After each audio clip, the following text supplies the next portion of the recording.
ada di antara saudara atau saudari kita menyampaikan seseorang yang pernah membangun ya rumahnya, kemudian menempatkan atau menyimpan barang-barang tertentu dengan keyakinan tertentu yang dikaitkan dengan keadaan rumah dimaksud, yang tertanam di dalam rumahnya ataupun juga disimpan di atapnya dengan tujuan-tujuan tertentu.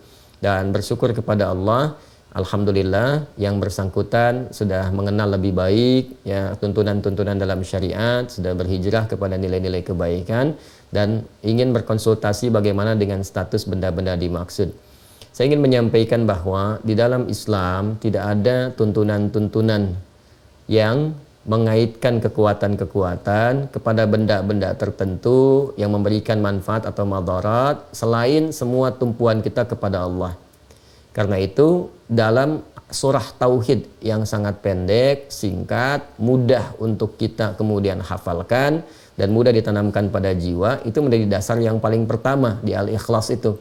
Begitu kita bacakan Qul huwallahu ahad, katakan Muhammad sallallahu alaihi wasallam, diinfokan kepada kita semua, Tuhan kita itu adalah Allah yang layak dipertuhankan, satu-satunya dipertuhankan, disembah.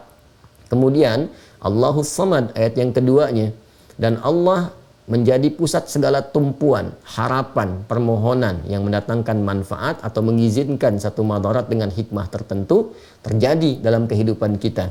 Nah, karena itu setiap kita memohon, meminta, berharap sesuatu itu tidak diperkenankan kecuali hanya kepada Allah saja. Di dalam itulah kemudian Allah menyajikan berbagai hal, cara, bahkan secara detil disampaikan kepada kita. Dari perintah untuk berdoa, bagaimana kemudian menjanjikan menjawab. Ya, di Al-Baqarah ayat 186, wa idza sa'alaka 'ibadi 'anni fa inni qarib ujibu da'watad da'i idza da'an falyastajibu li wal yu'minu bi la'allahum yarshudun. Nah, jika hambaku mencari untuk mendekat kepadaku, ada permohonan tertentu, kata Allah Subhanahu wa taala, sampaikan Muhammad sallallahu alaihi wasallam, ya aku begitu dekat, kalau hambaku berdoa pasti aku kabulkan. Kalau ada permohonan pasti aku berikan jalan, kan? Dalam konteks apapun, dalam pekerjaan, ingin mendapatkan rizki, dalam keadaan rumah ingin diberkahi, kan yang punya berkah itu Allah, kan? Yang memberikan ketenangan itu Allah, sakinah itu di rumah itu Allah yang berikan. Karena itu dibuka dengan kalimat ayat, wa min ayatihi, di antara tanda kebesaran Allah Subhanahu wa taala. Quran surah ke-30 ayat 21 itu. Jadi kalau di rumah ingin mendapatkan ketenangan, sakinah, tidak ada gangguan, gak ada macam-macam, kemudian mawaddah, rizkinya mengalir bagus, ya, bermanfaat rumahnya, rahmah, ada cinta kasih yang dalam di dalamnya untuk keluarga besar, itu yang punya siapa? Sakinah, mawaddah siapa? Rahmah siapa? Allah, gak ada yang lain. Jadi kalau kita mau minta, mintanya ke Allah, dan jangan sampai meminta kepada Allah ya dengan cara-cara yang Allah tidak sukai, ya, dengan cara-cara yang tidak Allah ridai. Karena itulah Allah berikan cara kepada kita. Ada yang bisa memanggil langsung, Allah turunkan misalnya nama-nama terbaik dikenal dengan Al-Asmaul Husna, Quran surah 17 ayat 110. Qulid'ullaha awid'ur rahman ayyama tad'u falahul asma'ul husna. Silahkan minta. Ya, ada yang minta dalam sholat, minta biasa berdoa. Kemudian kalau kita minta pun dengan menggunakan wasilah misalnya, boleh. Itu ada di Quran surah kelima, ya, Al-Maidah ayat 35. Ya ayyuhalladzina amanu taqullaha wabtaghu ilaihil wasilah. Hai orang-orang beriman, tingkatkan takwamu kepada Allah dan cari wasilah, silahkan untuk mendekat kepada Allah, untuk memohon dan untuk mengabulkan apa yang kamu harapkan selama bermaslahat dan baik. Apa di antara wasilah-wasilah dimaksud? Bisa dengan amal-amal kita, lewat sholat, lewat sholawat pada Nabi sallallahu alaihi wasallam, atau kita mengundang orang soleh misalnya untuk mendoakan, boleh. Ya, alih-alih menanam sesuatu, datanglah kemudian kita ke orang soleh, kiai, ustadz tertentu, ya kan? Datang ke rumah, minta diberikan pencerahan, ya kan? Bagaimana mengisi rumah yang baru, baiknya seperti apa, ya, minta dibimbing, lalu berdoa di situ. Itu lebih bagus, bermohon kepada Allah dan keberkahan diturunkan. Adapun menyimpan hal-hal tertentu, baik yang ditanam, sifatnya di bawah rumah, disimpan di atas rumah, atau di dalam rumah, benda-benda tertentu. Itu termasuk hal yang sangat berbahaya bagi akidah, harus kita tepikan, karena langsung bertentangan dengan dua hal sekaligus. Ya, yang pertama adalah sifat yang melekat ya pada zat Allah Subhanahu wa taala yang disebut As-Samad tadi. Ya, segala yang bertentangan dengan sifat-sifat kemuliaan, nah, itu sudah terkait dari aspek akidah. Nah, resikonya nanti terjebak kepada syirik. Ya, lawan dari akidah itu kan penyakit terbesarnya syirik. Ya, kalau sudah syirik itu paling berbahaya, nanti berdampak kepada amal. Akhirnya apa yang dikerjakan di rumah itu dari sholat, kan? Kemudian ada baca Quran misalnya atau yang lainnya, sepanjang ada syiriknya itu nggak akan banyak berpengaruh, malah tertutup nanti ya dengan racun syirik itu. Seakan-akan tidak ada guna dari semua itu. Nah, karena itu alhamdulillah sekarang sudah menyadari bahwa itu keliru, tidak boleh dilakukan. Ingat ya, baik yang ditanam, disimpan di dalam rumah, di lemari kah atau macam-macam kah, atau di atap rumah sekalipun, nah maka kalau kita sudah bertobat dan sebagainya, buang semua itu.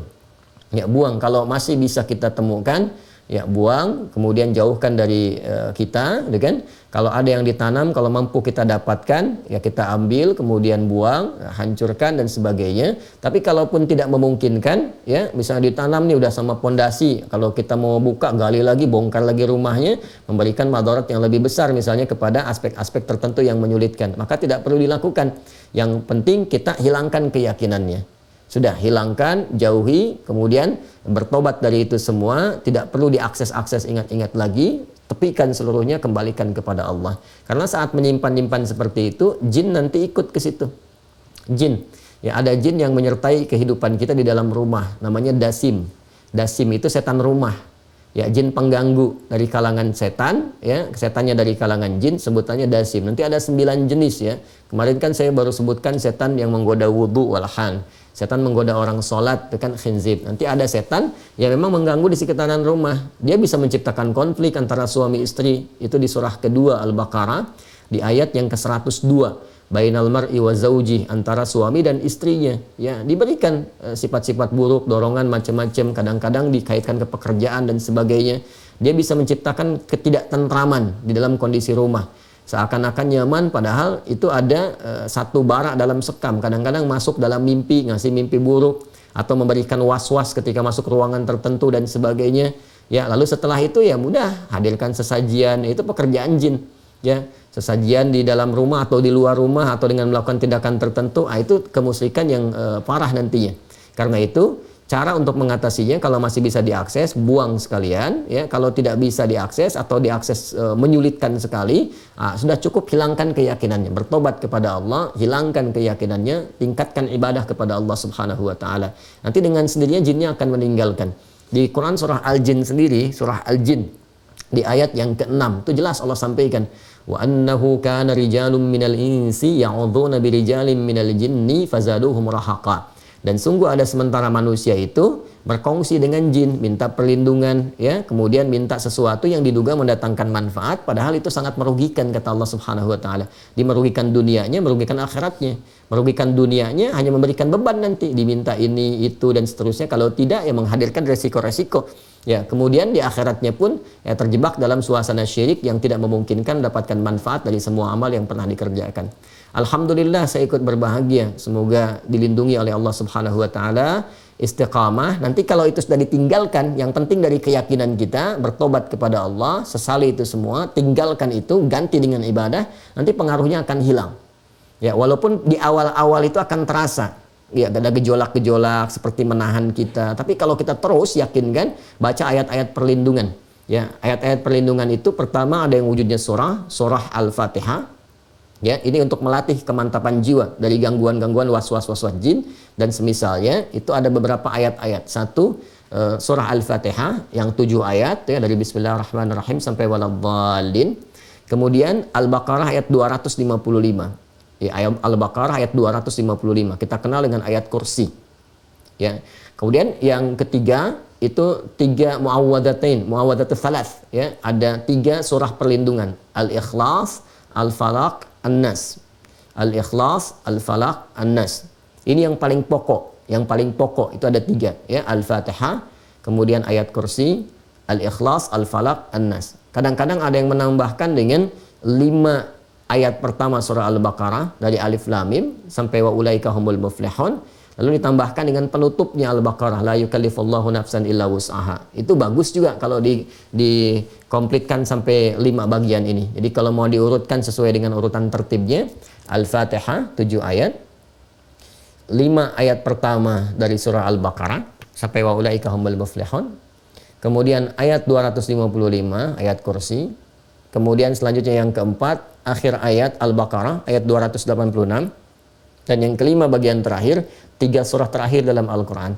Al-Ikhlas, Al-Falaq, An-Nas. Nah, kalau kita konsisten melatih dengan itu, baca, jadikan zikir kita. Kalau terjebak pada yang seperti tadi, pengaruh-pengaruh dan sebagainya, nah itu Allah akan mengangkat ya pengaruh-pengaruh jin tadi, pengaruh-pengaruh yang tidak baik, was-was, ketakutan, ada ini, itu diangkat oleh Allah, diganti dengan penanaman tauhid, kekuatan-kekuatan Rabbani namanya, kekuatan Rabbaniyah, tanamkan pada jiwa kita sehingga yang tadi itu hilang. Nah, mengangkat sesuatu dari dalam diri kita dan mengganti dengan baiknya, itu yang disebut ruqyah namanya. Karena itu 5 bagian tadi disebut dengan ayat-ayat ruqyah atau surah-surah ruqyah. Itu bisa dengan meruqyah diri sendiri, pribadi kita, dia membiasakan. Jadi mengeluarkan sifat-sifat jelek yang ada dalam diri kita, entah pengaruh dari nafsu atau pengaruh dari was-was setan. Ya, itu dibiasakan juga oleh para ulama. Makanya setiap sholat kan ada surah-surah berzikir kan? Ya, 3 surah terakhir termasuk surah Al-Baqarah 255, ayat kursi itu kan kita pakai lewat zikir. Ya, Al-Fatihah kita pakai, kemudian 5 ayat juga di pembuka Al-Baqarah dan 1 ayat terakhir penutupnya kita pakai juga. Dan yang paling populer kan Al-Ikhlas, Al-Falaq, An-Nas.